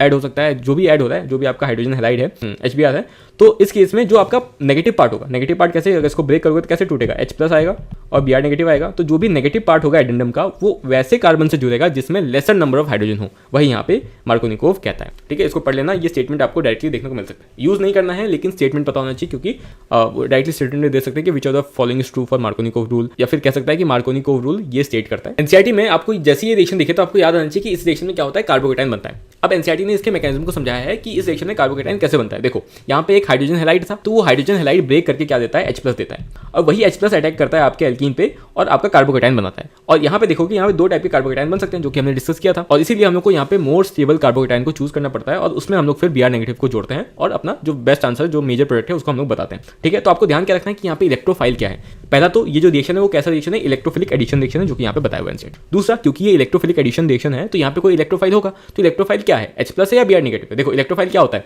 जिसके पास इलेक्ट्रॉन की कमी हो, उसको इलेक्ट्रॉन चाहिए, तो ऑब्वियसली पॉजिटिव चार्ज वाला होगा, तो H+ यहाँ पे इलेक्ट्रोफाइल होता है, Br नेगेटिव नहीं होता है। यही इलेक्ट्रोफाइल अटैक करके कार्बोकेटाइन बनाता है। ये लाइन इंपॉर्टेंट है, याद रखना, कभी भी स्टेटमेंट आपको देखने को मिल सकता है कि H+ अटैक करता है तब कार्बोकेटाइन बनता है आपका। किस पे अटैक करता है, डबल बॉन्ड पे अटैक करता है। बहुत इंपॉर्टेंट लाइन है जो मैं बता रहा हूँ आपको यहाँ पे। उसके बाद क्योंकि यहाँ पे H+ निकलता है कैसे, HBr वाले बॉन्ड को ब्रेक करके, इसलिए अगर मान लो जो ये वाला हाइड्रोजन है वो जितना साइज में बड़ा होगा, ये बॉन्ड इजीली ब्रेक होगा, तो मतलब Hi जो है सबसे इजीली हाइड्रोजन दे पाएगा, H+ दे पाएगा। इसलिए रिएक्टिविटी ऑर्डर अगर बात करोगे हाइड्रोजन हैलाइड की तो वो कुछ ऐसा आता है, Hi सबसे ज्यादा, फिर HBr, फिर HCl। क्यों, क्योंकि इजीली ब्रेक करके यहाँ पे इलेक्ट्रोफाइल H+ निकलता है और फिर वो अटैक करके कार्बोकेटाइन बनाता है और आपका फाइनल आंसर निकलता है। ठीक है, तो ये आपको ध्यान रखना है, बस इतना ध्यान रखोगे तो आपका ये आंसर हो जाएगा। कैसे करना है वो बता दिया, क्या क्या मैकेनिज्म में क्या याद रखना है वो बता दिया मैंने। अब अगले रिएक्शन चलते हैं और देखते हैं कि अगर आपको एल्कीन के साथ HBr तो दिखे ही, साथ ही साथ पेरोक्साइड भी दिख जाए तो आपको क्या करना है। तो उस केस में क्या फिर से हम लोग कार्बोकेटाइन बनाएंगे या नहीं बनाएंगे, वो हम लोग देखते हैं। तो जैसे ही आपको ये रिएक्शन दिखे HBr in the presence of peroxide, आपको ध्यान रखना है कि इस केस में हम लोग कोई भी कार्बोकेटाइन नहीं बनाते, क्योंकि ये जो रिएक्शन है वो इलेक्ट्रोफिलिक एडिशन रिएक्शन से नहीं होता है। ये इसका जो मैकेनिज्म है वो फ्री रेडिकल चेन मैकेनिज्म से होता है। ठीक है, तो इसमें कार्बोकेटाइन नहीं बनता है। अच्छा, इसमें एक रेडिकल बनता है। ये तो मैंने मैकेनिज्म की बात करी। मेन हमें सबसे पहले देखना है कि कैसे रिएक्शन को करना है। तो इसमें ध्यान रखना है कि आपको सीधे सीधे इस रिएक्शन में एंटी मार्कोनिकोव लगाना है। जहां हमने पहले रिएक्शन में बात किया था कि आपको मार्कोनिकोव पता रखना है लेकिन लगाना नहीं है, आपको हमेशा कार्बोकेटाइन बनाते हुए प्रोडक्ट बनाना है, क्योंकि रीअरेंजमेंट वाला पॉइंट फिर मिस हो जाता है और आंसर गलत हो जाता है। लेकिन अगर आपको पेरोक्साइड दिख जाता है HBr के प्रेजेंस में, उस केस में आप सीधे सीधे HBr लगा सकते हो, आपका आंसर हमेशा सही आएगा। अब एंटी मार्कोनिकोव क्या कहता है, तो एंटी मार्कोनिकोव जो मार्कोनिकोव ने कहा था उसका उल्टा कहता है। मार्कोनिकोव ने कहा था कि हमें जो नेगेटिव पार्ट है एडेंडम का वैसे कार्बन पे जोड़ना है जिसपे लेस नंबर ऑफ हाइड्रोजन हो। तो एंटी मार्कोनिकोव कहेगा कि जो हमें नेगेटिव पार्ट है एडेंडम का उसको वैसे कार्बन पे जोड़ना है जिसमें मोर नंबर ऑफ हाइड्रोजन हो। ठीक है, सिंपल आपको ये करना है। तो आप देखते हैं कैसे हम लोग सॉल्व करेंगे क्वेश्चन को। एंटी मार्कोनिकोव, HBr है, पेरोक्साइड है, तो हम लोग क्या करेंगे, जो नेगेटिव पार्ट है मतलब जो Br नेगेटिव है उसको हम लोग वैसे कार्बन पे जोड़ेंगे, मतलब पाई बॉन्ड के वैसे कार्बन पे जोड़ेंगे जिसपे मोर नंबर ऑफ हाइड्रोजन हो। तो पहले पाई बॉन्ड को तोड़ोगे, इस पे एक हाइड्रोजन दिख रहा है इस कार्बन पे, इस कार्बन पे दो हाइड्रोजन दिख रहा है, तो मतलब हम लोग यहाँ पे Br जोड़ेंगे और इस वाले में H जोड़ेंगे। मतलब ये आपका हो जाएगा final answer CH3 CH2 single bond CH2Br। ठीक है, सेम ये रिएक्शन देखते हैं। पेरोक्साइड दिख रहा है, HBr दिख रहा है, क्या करना है, पाई बॉन्ड तोड़ना है, वैसे कार्बन पे नेगेटिव पार्ट को जोड़ना है जिसमें ऑलरेडी ज़्यादा नंबर ऑफ हाइड्रोजन हो। तो H2 यहाँ पे ज़्यादा नंबर ऑफ हाइड्रोजन है, यहाँ पे एक ही हाइड्रोजन है, तो Br को हम लोग जोड़ेंगे इस वाले पे और इस पे हम लोग जोड़ेंगे H, तो ये H2 हो जाएगा। जो आंसर है आप उसको दे दोगे। अब यहाँ पे पेरोक्साइड दिख रहा है और HCl दिख रहा है। अब यहीं पे एक्सेप्शन आता है, क्या कहता है कि ये जो पेरोक्साइड वाला केस है जहाँ पे हम लोग एंटी मार्कोनिकोव लगाते हैं वो सिर्फ HBr के लिए ही लागू है। अगर आपको पेरोक्साइड के प्रेजेंस में HCl दिख जाता है तो उस केस में आप एंटी मार्कोनिकोव नहीं लगाते। पहला पॉइंट आपको ध्यान रखना है। उस केस में आप सेम वही चीज करते हो जो आप सिर्फ HBr के प्रेजेंस में करते थे। मतलब कि अगर एल्कीन के साथ सिर्फ HBr दिया जाता था तो जो आप करते थे कार्बोकेटाइन बनाते थे, सेम वही प्रोसेस आप तब करोगे जब HCl प्रेजेंट होगा पेरोक्साइड के प्रेजेंस में। लेकिन अगर HBr के प्रेजेंस में पेरोक्साइड हो तो उस केस में आप एंटी मार्कोनिकोव लगाते हो और सिर्फ HBr के केस में लगाते हो। तो चाहे सिर्फ अकेला HBr लिखा हो या HCl in the presence of peroxide लिखा हो, उन दोनों केस में आप कार्बोकेटाइन बनाते हुए प्रोडक्ट निकालते हो। लेकिन अगर HBr पेरोक्साइड के प्रेजेंस में तो उस केस में आप एंटी मार्कोनिकोव लगाते हो। ये दिमाग में घुसा लो कि अगर मेरे को सिर्फ HBr दिख जाए, मेरे को HCl in the presence of peroxide दिख जाए तो मैं क्या करूंगा, दोनों केस में कार्बोकेटाइन बनाऊंगा। लेकिन अगर मेरे को HBr पेरोक्साइड के प्रेजेंस में दिख रहा है तो उस केस में हम लोग एंटी मार्कोनिकोव लगा के सीधे सीधे आंसर दे देंगे। ठीक है, ये आपको करना है। पेरोक्साइड HBr के प्रेजेंस में अगर होता है तो उसमें कौन सा मैकेनिज्म लगता है वो मैंने बताया था आपको कि इसमें फ्री रेडिकल चेन मैकेनिज्म लगता है। ठीक है, इसको बाकी एनसीईआरटी में क्या क्या पॉइंट्स हम लोग देख लेते हैं। जब आप एनसीईआरटी खोलते हो तो सबसे पहले देखने को मिलता है कि अगर HBr पेरोक्साइड के प्रेजेंस में है तो इसको हम लोग एंटी मार्कोनिकोव रूल लगाते हुए सॉल्व करते हैं इसके रिएक्शन को। इसको हम लोग खराश इफेक्ट भी बोलते हैं। ये जो चीज़ है एंटी मार्कोनिकोव रूल या फिर खराश इफेक्ट, ये सिर्फ तभी लगता है जब HBr पेरोक्साइड के प्रेजेंस में हो। अगर HCl और HI है तो उस केस में एंटी मार्कोनिकोव रूल नहीं लगता है, उसमें सेम हम लोग कार्बोकेटाइन जैसे बनाते थे मार्कोनिकोव के केस में वही करते हैं। ठीक है, अच्छा दूसरा पॉइंट, ये हमेशा एप्लीकेबल है, जैसा नहीं कि मार्कोनिकोव हम लोग यूज नहीं करते थे क्योंकि उसमें दिक्कत आता था जब भी रीअरेंजमेंट वाला केस बनता था। ठीक है, इसलिए उसको हम लोग यूज नहीं करते थे। लेकिन एंटी मार्कोनिकोव को हम लोग हमेशा यूज करेंगे अगर HBr दिख जाए पेरोक्साइड के प्रेजेंस में। लेकिन अगर HCl और HI है पेरोक्साइड के प्रेजेंस में तब यूज नहीं करेंगे। उस केस में हम लोग सीधे सीधे क्या करते हैं, कार्बोकेटाइन बनाते हैं, जैसे करते थे क्वेश्चन को वैसे करते हैं। ये कैसा रिएक्शन है, एडिशन टाइप का रिएक्शन है, और पूरा अगर नाम बोलूंगा तो फ्री रेडिकल एडिशन रिएक्शन है, जैसा कि यहाँ पे लिखा हुआ है। ठीक है, सब्स्टिट्यूशन नहीं है जो हम लोग वहाँ देखते थे Cl2 in the presence of HMO, वो नहीं है ये फ्री रेडिकल एडिशन रिएक्शन है, ये ध्यान रखना। यहाँ पे जो रेडिकल है वो क्या बनता है, Br रेडिकल बनता है, ना कि H रेडिकल, ये ध्यान रखना। अभी जो इलेक्ट्रोफाइल आपने देखा था H हाइड्रोजन इलेक्ट्रोफाइल आपने देखा था जो कि यहाँ पे अटैक कर रहा था, यहाँ पे Br रेडिकल बनता है। ठीक है, तो दोनों केस अलग अलग है, ध्यान रखो, ये आपका स्टेटमेंट में देखने को मिल सकता है जो कि कंफ्यूज कर सकता है। तो Br रेडिकल यहाँ पे बनता है जो कि अटैक करता है अपने एल्कीन पे। उसके बाद आपका Br रेडिकल जो है एल्कीन पे अटैक करता है, और उसके बाद जो मोस्ट स्टेबल रेडिकल है वो बनाता है जो कि सेकेंडरी फ्री रेडिकल है। उसके बाद फिर हम लोग इस रेडिकल पे H जोड़ते हैं और अपना फाइनल आंसर देते हैं। ठीक है, अच्छा ये हमने समझा दिया। पेरोक्साइड इफेक्ट किस पे नहीं दिखता है, अभी बताया HCl और HI पे नहीं दिखता है, ये एक अच्छा क्वेश्चन बन सकता है। अगर HCl HI तो हम लोग ऐसा नहीं रिएक्शन ही नहीं करवाएंगे, लेकिन अपना जो कार्बोकेटाइन वाला प्रोसेस है उससे करवाएंगे। क्यों नहीं करता है रिएक्शन, ये इंपॉर्टेंट है, ये आपको एसर्शन रीजन में देखने को मिल सकता है। HCl क्यों नहीं करता है, अगर कोई पूछे कि HCl पेरोक्साइड, अगर आपका मान लो एसर्शन आता है कि HCl does not show peroxide effect, सही बात है। रीजन क्या होगा उसका कि HCl बॉन्ड जो है वो काफी ज्यादा स्ट्रॉन्ग है, उसको अगर आप तोड़ोगे मतलब वो तोड़ नहीं पाते, उसको तोड़ के आप फ्री रेडिकल नहीं बना पाते हो, सिंपल है।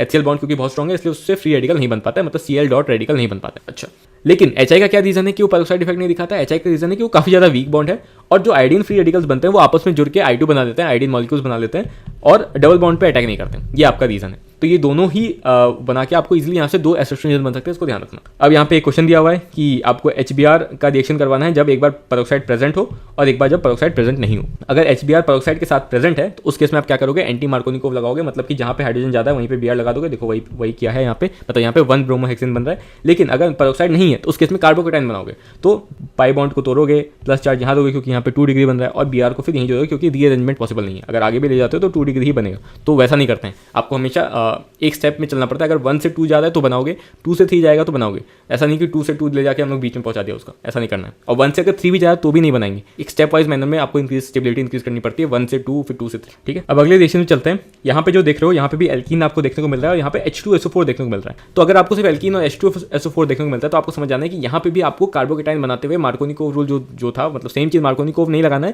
लेकिन प्रोसेस वही रखना है। कार्बोकेटाइन बनाएंगे मोस्ट स्टेबल, उसके बाद जो नेगेटिव पार्ट है उसको हम लोग जो कार्बोकेटाइन प्लस वाला कार्बन होगा उस पर जोड़ देंगे। अब यहाँ पे नेगेटिव पार्ट क्या बनेगा, देखो H+ निकलेगा, एसिड है। ठीक है, तो बचा हुआ पार्ट जो आपका नेगेटिव होगा तो OSO2OH जो है आपका नेगेटिव पार्ट बनता है यहाँ पे। तो उसको मैं लिख देता हूँ यहाँ पे, जो नेगेटिव पार्ट है वो OSO2OH है ना, चलिए लिखा मैंने, ये OSO2OH। ठीक है, ये आपका नेगेटिव पार्ट बनता है और इसको जोड़ने से पहले आप कार्बोकेटाइन बनाओगे, तो पाई बॉन्ड तोड़ोगे, कार्बोकेटाइन बनाओगे। इस केस में तो एक ही बनेगा। इस केस में आपका बनता है जो आंसर आता है वो है इथाइल हाइड्रोजन सल्फेट। वैसे ही अगर आप इसके केस में देखोगे जहाँ पे प्रोटीन दिया हुआ है तो सेम आप बनाओगे, H2SO4 को तोड़ के ये बनाओगे OSO2OH, पाई बॉन्ड को तोड़ोगे, कार्बोकेटाइन बनाओगे। यहाँ तो दोगे नहीं क्योंकि ये 1 डिग्री बन रहा है, तो यहाँ पे बनाओगे क्योंकि 2 डिग्री कार्बोकेटाइन बन रहा है, फिर यहाँ पे जोड़ोगे OSO2OH को, तो यहाँ पे बनता है आपका प्रोपाइल हाइड्रोजन सल्फेट। ठीक है, वही यहाँ पे एनसीईआरटी अगर आप खोलोगे तो आपको दिखेगा प्रोपाइल हाइड्रोजन सल्फेट यहाँ पे बनाया हुआ है, यहाँ पे इथाइल हाइड्रोजन सल्फेट बनाया हुआ है। कैसा रिएक्शन है ये, फिर से इलेक्ट्रोफिलिक एडिशन रिएक्शन, क्योंकि अगर आपको याद है मार्कोनिकोव वाला भी इलेक्ट्रोफिलिक एडिशन रिएक्शन था। वहां पे भी इलेक्ट्रोफाइल आपका H+ बन रहा था, यहाँ पे भी H+ ही बनेगा। मार्कोनिकोव लग सकता है लेकिन लगाएंगे नहीं, क्योंकि अगर रीअरेंजमेंट वाला केस हुआ तो उस केस में आपका आंसर गलत आ जाएगा। इस वाले रिएक्शन में आपको रीएजेंट क्या देखने को मिल सकता है, कोल्ड कंसंट्रेटेड सल्फ्यूरिक एसिड। अगर सल्फ्यूरिक एसिड देखने को मिल रहा है तो आपको ये करना है। ठीक है, अगर आपको सल्फ्यूरिक एसिड के साथ साथ वाटर भी देखने को मिल जाए तो उस केस में आप H2SO4 को ऐड नहीं करते, उस केस में आपका अल्कोहल बनता है, वाटर ऐड होता है। ठीक है, मतलब OH ऐड होगा और एक कार्बन पे H+ ऐड होगा। मतलब करना सेम ही चीज है, आपको कार्बोकेटाइन बनाना है, लेकिन जो नेगेटिव पार्ट है आपका OH नेगेटिव ऐड होगा, ना कि OSO2OH जो पहले में ऐड हुआ था। ठीक है, तो ये आपको ध्यान रखना है। तो वैसे अगर जब आप नीचे चलोगे तो आपको देखने को मिल रहा है यहाँ भी एल्कीन है, H2O in the presence of H+। मतलब किसी एसिड से आया होगा तो H2SO4 को पूरा लिखे बिना इन्होंने सिर्फ H+ लिख दिया है। तो अगर आपको एल्कीन दिखता है H2O/H+ देखने को मिलता है तो समझ जाना है कि आपको यहाँ पे OH ऐड करवा के अल्कोहल बनाना है। कैसे ऐड करवाओगे, पाई बॉन्ड तोड़ोगे, मोस्ट स्टेबल कार्बोकेटाइन बनाओगे और फिर वहाँ पे जो पॉजिटिव चार्ज आ होगा जिस कार्बन पे उस पर आप OH नेगेटिव को जोड़ोगे, जैसा कि अभी तक करते हुए आ रहे हैं। पाई बॉन्ड को तोड़ दिया, कार्बोकेटाइन किधर बनाओगे, इधर तो नहीं बनाओगे क्योंकि 1 डिग्री है, इधर आपको दिख रहा है 3 डिग्री मिल रहा है, तो आप यहाँ पे बनाओगे। फिर H2O को ब्रेक करोगे तो H+ और OH नेगेटिव में टूटेगा, है ना। तो जो OH नेगेटिव है वो आपका ऐड होगा यहाँ पे।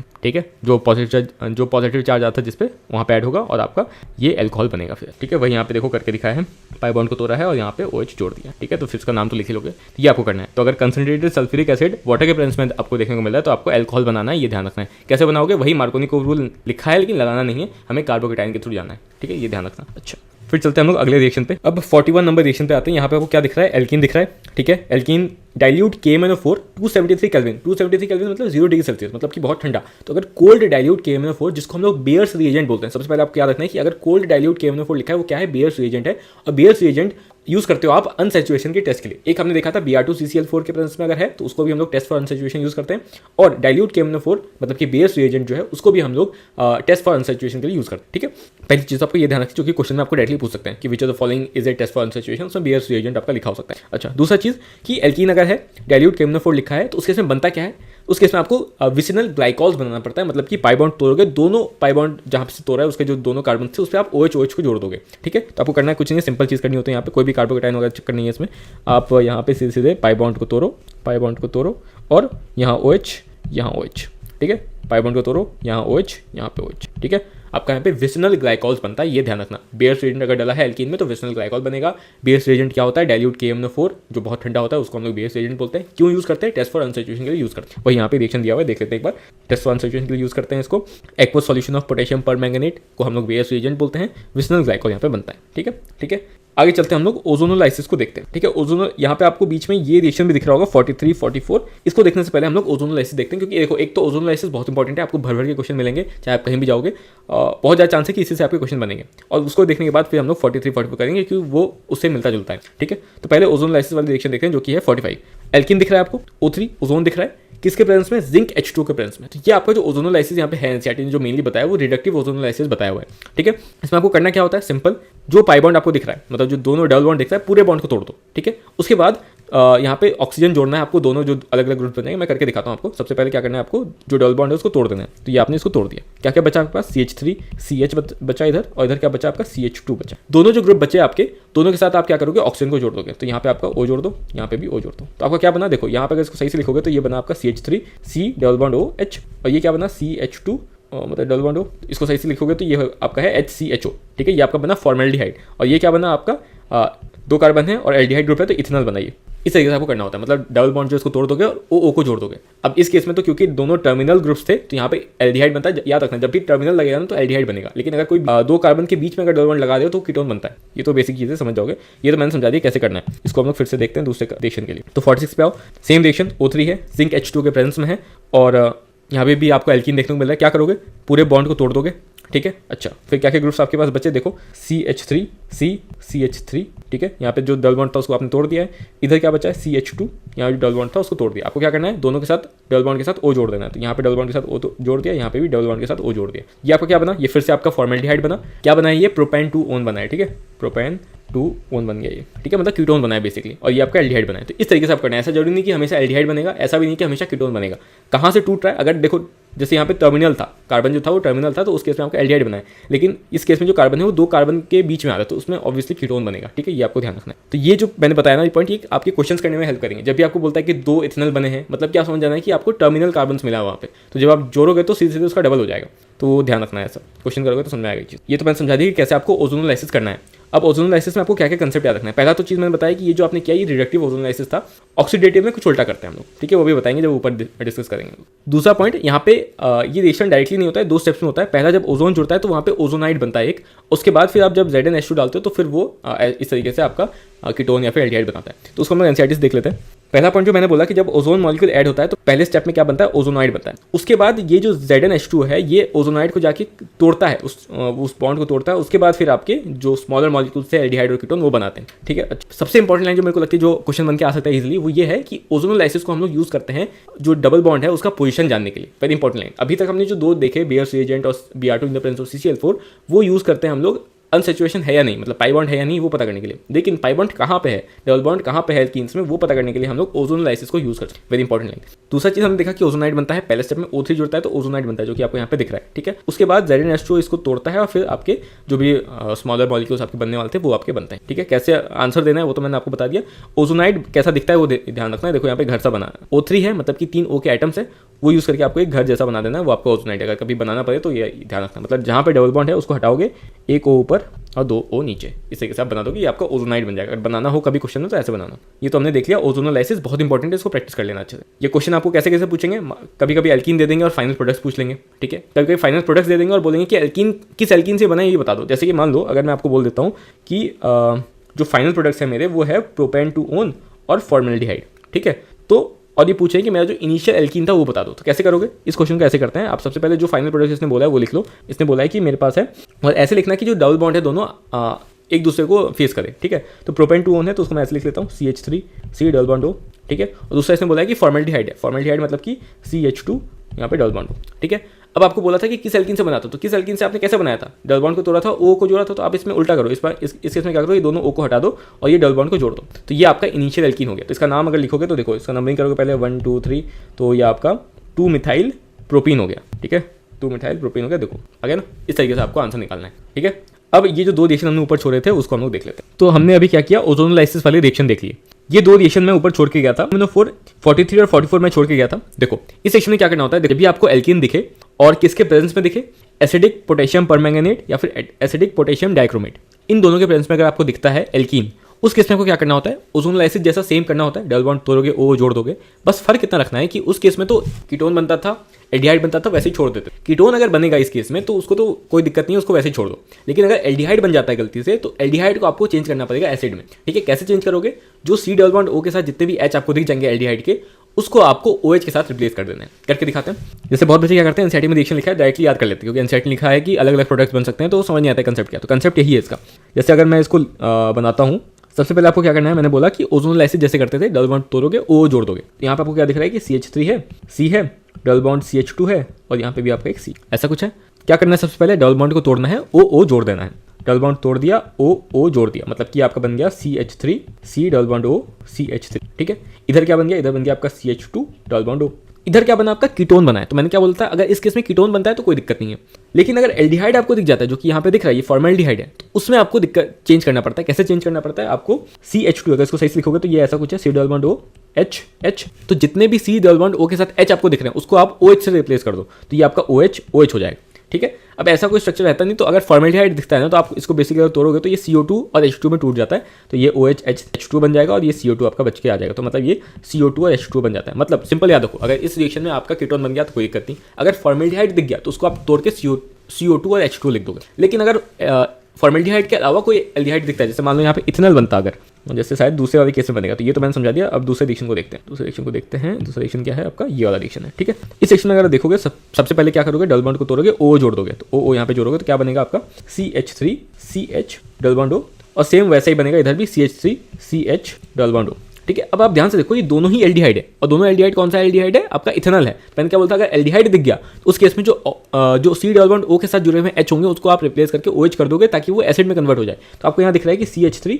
C double bond O H है, ठीक है। तो यहाँ पे H को क्या कर दोगे, रिप्लेस कर दोगे OH से। तो देखो ये क्या बन गया, COH ग्रुप बन गया। तो ये बन गया आपका, जहाँ पे ये पहले इथेनॉल था अब ये बन गया इथेनोइक एसिड। ये आपका दोनों इस केस में वही हो जाएगा, ये OH लग जाएगा, तो ये आपका इथेनोइक एसिड हो गया। अगर आप एनसीईआरटी में आंसर देखोगे तो उन्होंने क्या किया, 2 मोल ऑफ इथेनोइक एसिड लिखा हुआ है।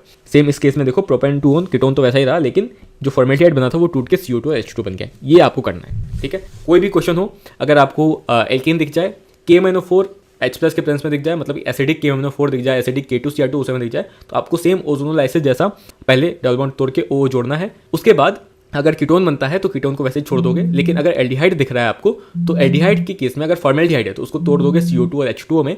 अगर फॉर्मेल्डिहाइड के अलावा भी कोई एल्डिहाइड है, इथेनॉल है, प्रोपेनॉल है, तो उस केस में आप सीधे सीधे C डबल बॉन्ड O के साथ जो भी H जुड़ा है उसको OH में कन्वर्ट कर दोगे, ताकि वो एसिड में कन्वर्ट हो जाए, ठीक है। ये आपको यहाँ पे खत्म हुआ आपका ओजोनोलाइसिस, और ये सारे इंपॉर्टेंट रिएक्शंस आपके हो गए। लास्ट पॉलीमराइजेशन बचा है, उसको देख लेते हैं। तो पॉलीमराइजेशन का कोई रिएक्शन डायरेक्टली याद नहीं रखना है, इसमें आपके स्टेटमेंट्स आ सकते हैं, तो मैंने मार्क कर दिया है, वो मैं आपको बताता हूँ यहाँ पे। सबसे पहले आपको याद रखना है कि जो पॉलीमराइजेशन है वो किस किस केस में होता है, कैसे कंडीशंस को देने पड़ते हैं। तो हाई टेम्परेचर देना पड़ता है, हाई प्रेशर देना पड़ता है, और कैटलिस्ट रहना पड़ता है। तो ऑप्शन में हो जाएगा कि पॉलीमराइजेशन के लिए इनमें से कौन सी कंडीशंस देनी पड़ती है। तो एक में होगा हाई टेम्परेचर सही है, हाई प्रेशर सही है, हाई कैटलिस्ट सही है, तो ABC तीनों सही होगा, ठीक है। कौन सी कंडीशन सही नहीं है ये भी हो सकता है, तो कोई एक ऑप्शन गलत होगा आपका। दूसरा, अगर आपको ऐसा इथीन दिया हुआ है तब तो आप नॉर्मल ऐसे बनाते हो। पॉलीथीन का स्ट्रक्चर आपको कैसे लिखना है वो आपको पता होना चाहिए, क्योंकि कंफ्यूज हो, जैसे ये तो आसान है, लेकिन अगर आपको ऐसा लिख दिया, ऐसा अगर आपको दे दिया जाए तो उस केस में कहीं आप ये ना बना दो CH3 single bond CH2 single bond CH, कहीं आप ऐसा ना बना दो, ठीक है। स्ट्रेट में नहीं बनता है, ऐसा बनता है, ये आपको ध्यान रखना कि पॉलीप्रोपीन का स्ट्रक्चर ऐसा होता है, ये आप ध्यान रखो, क्योंकि क्वेश्चन में इजीली स्टेटमेंट में डाल के दे देंगे, आप कंफ्यूज हो जाओगे। बहुत बेसिक चीज़ है लेकिन बच्चे पढ़ते नहीं है इसको, तो इसको आपको ध्यान रखना है, ठीक है। पॉलीप्रोपीन का स्ट्रक्चर कैसा होता है। उसके बाद एक इंपॉर्टेंट चीज़, पॉलीमर चैप्टर तो आपका हट गया है, जहाँ पे ये सारी चीज़ दी जाती थी कि कौन कौन से पॉलीमर्स किससे, मतलब कौन कौन से बेसिक नीड्स की चीज़ जो है कौन से टाइप के पॉलीमर से बने होते हैं। तो इसमें आप, लेकिन वो क्वेश्चन अभी पूछ सकते हैं, क्यों? क्योंकि इन सारे चैप्टर्स में कहीं कहीं दिया हुआ है, जैसे कि यहाँ पे लिखा है कि पॉलीप्रोपीन को यूज़ करते हैं हम लोग मिल्क क्रेट्स और प्लास्टिक बकेट बनाने में। तो इजीली पूछ लेंगे कि polypropylene is use for, option होगा milk crates, plastic buckets, plastic बोतल, ये सब ऑप्शन होगा। तो आप देख याद रखना, मिल्क क्रेट्स जो होते हैं जिसमें दूध वगैरह सप्लाई करते हैं, अगर आप देखोगे सुबह सुबह कभी निकलोगे तो ब्लू रेड कलर के क्रेट्स रखे रहते हैं दुकान के बाहर, तो वो मिल्क क्रेट्स जो है वो पॉलीप्रोपीन से बने रहते हैं। प्लास्टिक बकेट्स भी पॉलीप्रोपीन से बने होते हैं। तो ये आपके इंपॉर्टेंट पॉइंट्स हो गए जो कि पॉलीमराइजेशन से अगर क्वेश्चन बनाता है तो पूछ सकता है। इसके अलावा एल्कीन्स के कुछ प्रॉपर्टीज हमने पहले छोड़ दिए थे, फिजिकल प्रॉपर्टीज, उसको देख लेते हैं। फिजिकल प्रॉपर्टीज में सबसे पहले आपको देखने को मिलता है कि जो एल्कीन है वो एल्कीन्स के सारे प्रॉपर्टीज को रिजेंबल करता है, फिजिकल जितने भी प्रॉपर्टीज है उसके, एक्सेप्ट जो टाइप ऑफ आइसोमरिज्म ये शो करता है। मतलब जो एल्केन्स हैं वो कंफर्मेशन शो करता था, ये नहीं करता। एल्केन्स आपके बेसिक एल्केन जो आपके ज्योमेट्रिकल आइसोमरिज्म शो नहीं करता था, लेकिन एल्कीन्स आपके ज्योमेट्रिकल आइसोमरिज्म शो करती है। तो ये आपका ध्यान रखना है कि इजीली बनाने का क्वेश्चन कि एल्कीन्स एल्कीन से रिजेंबल करता है एक्सेप्ट, तो ऑप्शन में बहुत सारे ऑप्शन होंगे, एक उसमें से आइसोमरिज्म होगा, ध्यान रखना। दूसरा याद रखना है पोलर नेचर। तो ये दो पॉइंट्स में एल्कीन्स एल्कीन से अलग है, ठीक है। बाकी इथीन कलरलेस होता है, सिंपल चीज़ है। इनसॉल्युबल ही होंगे सारे वाटर में क्योंकि हाइड्रोकार्बन ही हैं ऑब्वियसली। बॉइलिंग पॉइंट तो जैसे साइज बढ़ेगा, जैसे मास बढ़ेगा, तो वही चीज़ लिखी हुई है यहाँ पे। और वही चीज़ जो हमने डिस्कस किया था कि स्ट्रेट चेन वाले जो एल्कीन्स होंगे उनकी बॉइलिंग पॉइंट ज़्यादा होगी as compare to branch chain वाले, ठीक है। केमिकल प्रॉपर्टीज में कुछ इंपॉर्टेंट चीज़ें लिखी हुई हैं जो कि AR बन के आ सकता है इजीली, कि अभी आपने डिस्कस किया कि जो एल्कीन्स हैं जितने भी रिएक्शन दिखाएं वो मोस्टली एडिशन रिएक्शन। तो एडिशन रिएक्शन ही क्यों दिखाता है एल्कीन? वो इसलिए दिखाता है क्योंकि एल्कीन्स के पास क्या होता है, एक पाई बॉन्ड होता है जिसमें पाई इलेक्ट्रॉन लूजली हेल्ड होता है, ठीक है। यही इसका रीजन है। तो ये आपका इजीली AR बन के यहाँ पे आ सकता है, ठीक है। दूसरा क्वेश्चन पूछ सकता है कि एल्कीन्स इनमें से कौन सा रिएक्शन नहीं दिखाता है, और उसमें बहुत सारे ऑप्शन होंगे जो दिखाता होगा। जैसे एडिशन रिएक्शन दिखाता है, तो एडिशन में कौन सा रिएक्शन दिखाता है? इलेक्ट्रोफिलिक एडिशन दिखाता है, फ्री रेडिकल एडिशन दिखाता है, ओजोनोलाइसिस दिखाता है, ऑक्सीडेशन दिखाता है। तो उसमें से कोई एक ऐसा ऑप्शन होगा जो आपने सुना नहीं होगा। मतलब ये सारी चीज़ दिखाती है, आप ध्यान रखो। बाकी क्वेश्चन कैसे फ्रेम कर सकता है, इलेक्ट्रोफिलिक एडिशन दिखाता है, फ्री रेडिकल एडिशन दिखाता है, फ्री रेडिकल सब्स्टिट्यूशन भी कभी कभी दिखाता है, और ऑक्सीडेशन ओजोनोलाइसिस भी दिखाता है। तो ये आपको ध्यान रखना है। तो ऑप्शन में मान लो सारे दे देंगे और बोलेंगे इनमें से कौन सा सही है, ABCD ऐसे करके आपको ऑप्शन बना के दे सकते हैं। तो आपको ध्यान रखना है मेनली। तो ये AR जो है वो पॉइंट बहुत इंपॉर्टेंट, ये ध्यान रखना कि एडिशन रिएक्शन ही क्यों दिखाता है, क्योंकि उनके पास लूजली हेल्ड पाई इलेक्ट्रॉन्स होते हैं। यहाँ पे आपका एल्कीन्स खत्म होता है, रिएक्शन भी, फिजिकल प्रॉपर्टीज भी। एक इसका ज्योमेट्रिकल आइसोमरिज्म वाला पार्ट बचा है, उसको हम लोग एल्काइंस के साथ देखेंगे, ठीक है। तो होप कि आपको वीडियो पसंद आई होगी। अगर वीडियो पसंद आई तो वीडियो को लाइक करो, शेयर करो अपने दोस्तों के साथ, क्योंकि बहुत मेहनत लगती है वीडियो बनाने में। तो बाय बाय, मिलते हैं नेक्स्ट वीडियो के साथ, तब तक के लिए टेक केयर।